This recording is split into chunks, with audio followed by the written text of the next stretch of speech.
So good morning, everybody. Hello. I had the privilege about a year ago to be in America, and we stayed with a family, and the man invited me to go hiking with him. Literally told me, he said to me, "Look, we can go hike together this coming Friday." I said, "Well, I'm up for that. I'd like to see some American countryside." And so driving down the road, and we get to this. Would you like to put that up for me? So I'd like to ask you guys, just your opinion. Does that look like a hike? And anyways, I basically crawled up here, and he's walking up here like it's a beach or something. And I've named it. This is Wolf Rock Mountain in Oregon, and I've renamed it. I've given it many names. Let's go Die Mountain. Let's see how close we can get to Death Mountain. Let's go slide down and commit suicide. And I've given it all kinds of names. And so I'm very blessed this morning to say that guy is here this morning with his lovely lady, Wes and Shannon. If you haven't shaken their hands, please do so today. They're wonderful people. Lovely to connect with them. And so I've really been battling the last few months, knowing that they're coming, to sort of find a near-death experience for him, right? Because he's coming to Africa. And so we went Tuesday to Orobi Gorge, and he swung down I don't know if you know that, you fall down, I think the highest swing in the world or something. He did that, but he was like rejoicing through the whole process. I was hoping he's going to get scared or something. So I need some help, because tomorrow they're going back.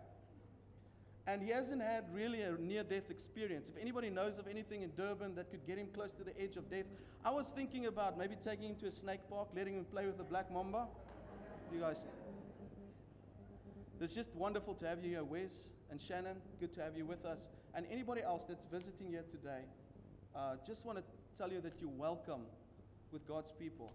And if you are here wrestling with something, please stick around for coffee and just connect with somebody. Somebody will come talk to you. Welcome here. So I've got a topic this morning. I've never heard a sermon on this. I've never preached on this. To give you an indication, it's about breaking the barriers of social awkwardness. Now, you might not know yet what that means, but we're going to get through that in this lesson. And generally, when you break the barriers of social awkwardness, they've got a term for you, and it's called weird. So my wife calls me that often. And I hope that after this lesson, you will be excited to be a little bit more weird. And I'll explain that as we go on. I've been blessed to have lived in the three major cities of our lovely country. We stayed in Cape Town, and in Cape Town, things are a little bit different. Socially, it's a little bit differently. Weather is different. Lots of rain in the winter, and it's cold. It's an irritating cold in the winter. The people are absolutely amazing. We were just greeted with warmth from the first day. People's homes are always open. Their lives are always open. That's our experience. It was just absolutely wonderful. People are easy to connect with, and the reason for that is, I think, is because the beautiful scenery, and there's a wind moving through the whole time, takes away the pollution. So generally people are taking in fresh oxygen or something. I don't know, but they're really, really positive. And obviously there's lots of funny people. If you've stayed in Cape Town, if you see somebody who doesn't have two front teeth, then you know. He just has to speak a sentence. He doesn't even have to tell a joke, and it's funny, right? So that's our Cape Town experience. Somebody walks down the road and he says, "May bra," then you know you're in Cape Town. And then we stayed in Joburg, also for 5 years. And in Johannesburg, there's a different crowd of people. People generally go to Joburg to make money, right? And especially the younger couples, they go establish themselves there. It's easier to make money. Your income bracket is better, and the weather is amazing. And I know that people in Durban wants to debate with that. No, it's the best. It's been rated as one of the best places in the world in terms of weather. And if you stay there, you know what I mean. I mean, even in the winter, you would have blue skies. Yes, it would be cold in the mornings and the evenings, but lunchtime, you take off your jacket and you bake in the sun. It's wonderful. And I call the people who live in Joburg, I call them the children of miners.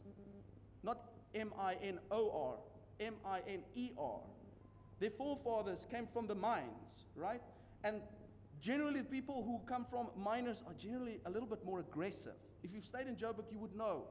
You would often see road rage fights next to the road. People tend to be a little bit more aggressive, a little bit more feisty, and fighting is commonplace. Right, John? Those who stayed in Joburg. And I don't know, you need to help me here. The word for bra, is it boot in Joburg? Or is that from Durban? Not quite sure, but I often heard the word boot. Hey, boot. instead of hey bra from Cape Town. So the lingo is different, the weather is different, and generally there's some social things among the people that's a little bit different. And then we moved to Durban. Well, I've been in Durban. I've lived here when I was younger. I lived down on the south coast. And I think the most striking thing for me is just how relaxed it is here. I don't know if the people who live here realize that, but Joburg is a serious rat race. But it's so relaxed here. It's marijuana city, right? The beach is right here. There's so much stuff to enjoy.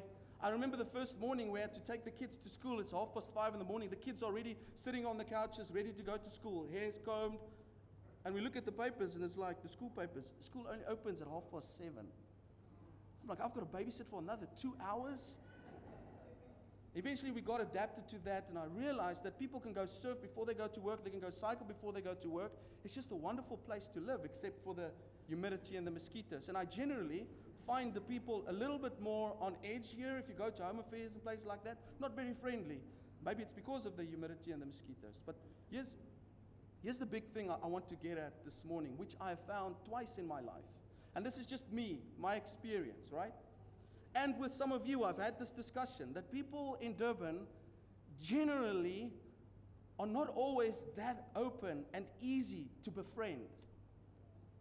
There's lots of coteries. Have you ever known what a coterie is? A coterie, I'm going to give you the definition, is a circle of people who are in the habit of only socializing with each other. Right? Have you seen that before? Anybody? Was it just me? So generally I've seen that, and it's a Durban-wide thing. It's a South Coast thing. And it doesn't mean the people are bad. It just means it's sort of the social norm not to easily forge connections and deep relationships with people, especially if you're a newbie or an outsider. Maybe that's why the monkeys are so annoying here, right? They don't care. They just break the barrier of social awkwardness and break in and make themselves at home. Now, I've seen this twice in my life. The first time was when I was young. We stayed in a place called Witbank. You don't want to go live in Witbank. Anybody ever lived in Witbank? You are extremely blessed. And if you get a job promotion to go there, avoid it at all costs. The children of minors. And when I was a young kid in school, from the age of 7 to 12, if you wanted to fit into the social group, you had to fight your way in. It was an aggressive thing. It was a punch your way into respect type of thing. And we moved down to the South Coast when I was 12 years old, and I remember punching the first kid that was looking for trouble with me. And everybody looked at me like, who's this weirdo? And I was like, I'm just fighting my way in, right? And then I started realizing, but the rules are a little bit different here. To punch and to Barney is not so cool in English territory. I mean, could you imagine Craig Short punching somebody? Or Wim Andre punching somebody? Well, I've had elders in Joburg who used to punch somebody. Really. And so it's not like an in thing here. And so I realized at school, the big thing was whether you had Billabong and Quicksilver clothes. That sort of got you a little bit of an edge. And if you could surf and bodyboard, and here's the big thing, if you had a step cut. Who remembers that in the 90s? The step cut, right? And the thicker it is, the more likely you get into the social groove. Everybody on the beach looked like Dumb and Dumber. That would get you in. And the interesting thing is here, as you grow as adults, we don't always know what the rules are to get into the social circles. The rules are a little bit blurry. You don't always know, how do I get in to make friends? And it's across the world.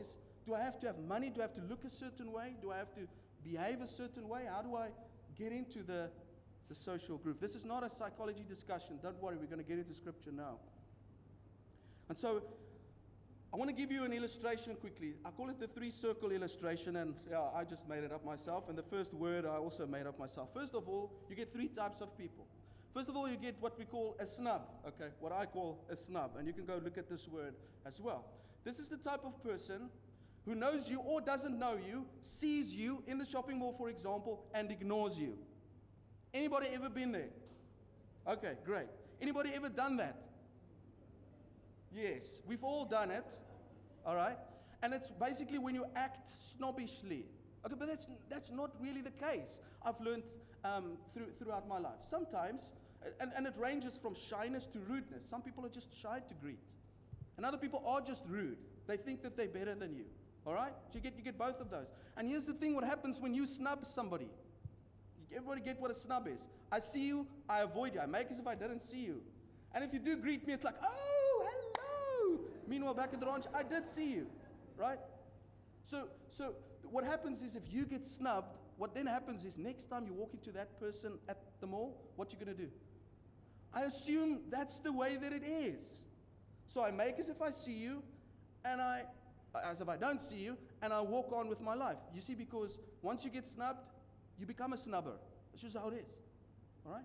Because you realize these are the social rules. It's not cool. It's like in England, apparently. You just walk past each other and you never greet each other. Apparently, that's how it is in England. And so everybody's submitting to these social, invisible rules. And the second type of person that you get is a greeter. A greeter is a little bit better than a snub. It's a person, if you're a greeter, you know the person or you don't know the person, but you greet it anyways, right? And sometimes greeting can go into some sort of a conversation, but generally the conversation is always on the surface. It's always shallow. Like, look at the bricks. Isn't these amazing, all these amazing tiles? Or what about the weather? Or do you think that's a Mango or a Kalula plane? It's always like a surface chat, you know? Oh, I like your hair, or you know, stuff like that. It never goes to the next level. So you snub, next level, greeter, third level, connector. A connector might know you, might not know you, but wants to know you better. You get that? It's a person that's actually interested in you. If you're a connector, you're actually interested in other people. You're interested in the person sitting next to you in church. You're interested in the person that works with you. You're interested in strangers because you want to know them. And there must be a deeper reason for that, right? Do I have to spell it out? Obviously, when we want to make disciples, it's important to connect with people. Otherwise, you're not really going to get it right. Now, here's the question. Which one would Jesus be? Jesus was the great connector. That's who he was. Jesus never snubbed people. And if you go look at all of his conversations, he didn't just keep it to greeting. Every single time it went deeper. Because he wanted to connect with people. The whole purpose of creation is God connecting with the human race. And the way that God makes that happen is through the cross. The cross is symbolic of God connecting with the human race. I mean, look at the woman at the well. Jesus stops at the well. His disciples go to town to go get some food, right? A woman comes. Number one, a Jew doesn't talk to a woman in private. Number one. Number two, a Jew doesn't talk to a Samaritan. And those are some serious social rules. Jesus breaks the rule. He asks her for a cup of water. He breaks the third rule. You can't even drink from the cup of a Samaritan. He says to, can I have some water? What is that? That's greeting, right? That's surface chat. And then he says to her two deep spiritual things. You can go read it in John chapter 4. It basically comes down to this. So first he asks for water, and then he says, look, if you ask me for real water, I'll give you spiritual water. You'll never have to come back to this well again. You will flow over in this water that I can give to you. So Jesus, within the first three statements he gives to a stranger he's not supposed to be talking about, he's trying to connect with her at the deepest level. Question number 4 he gives her is this. Go call your husband. Not question, statement. Go call your husband. We know the story from there, right? She says, well, I don't have a husband. And Jesus says, you're right. You've had 5, and the one that you have now is not your husband. Do you think that's uncomfortable? Listen, ladies and gentlemen, Jesus is being weird, right? It's not normal. When the disciples come back to him, they've gone to town. Now listen to what happened. I can guarantee you this is what happened. They were going to town to go get food. Which town? The town that the lady just came from. They walked past her, and I guarantee you now that they snubbed her. Oh my goodness, here comes a Samaritan. Just look away. You didn't see her. She's a woman as well. Because when they got back to Jesus, the scripture says they found it strange that Jesus was talking to a woman. Never mind even a Samaritan. So Jesus breaks these barriers down.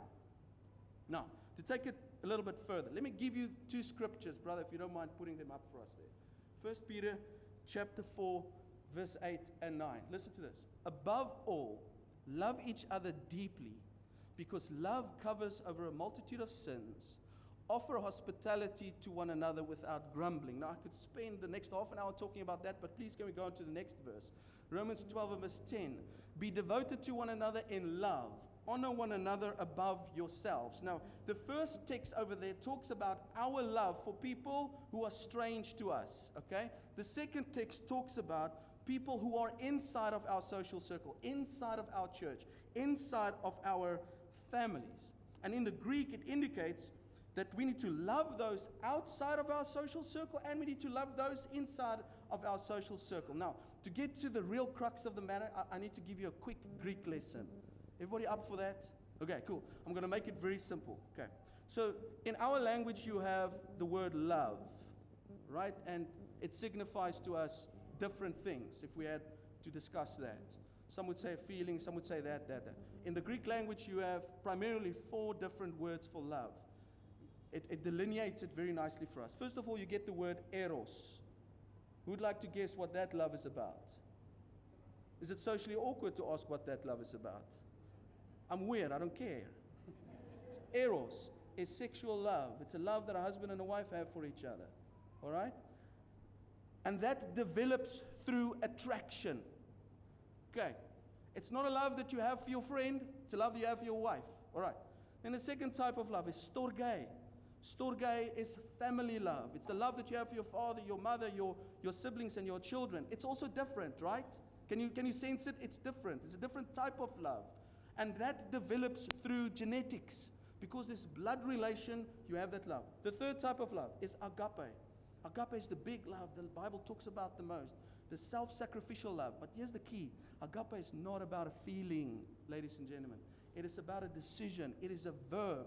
It's a decision to do that which will benefit somebody else, regardless of how you feel. It doesn't take into account your feelings. All right? That's what makes it so hard. Okay? I don't want to make coffee for my husband, but I'm going to do it. You've just practiced agape. All right? And there's many ways that we can look at that. The fourth type of love, that develops through obedience.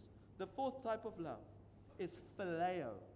So we get the word Philadelphia, the city of brotherly love.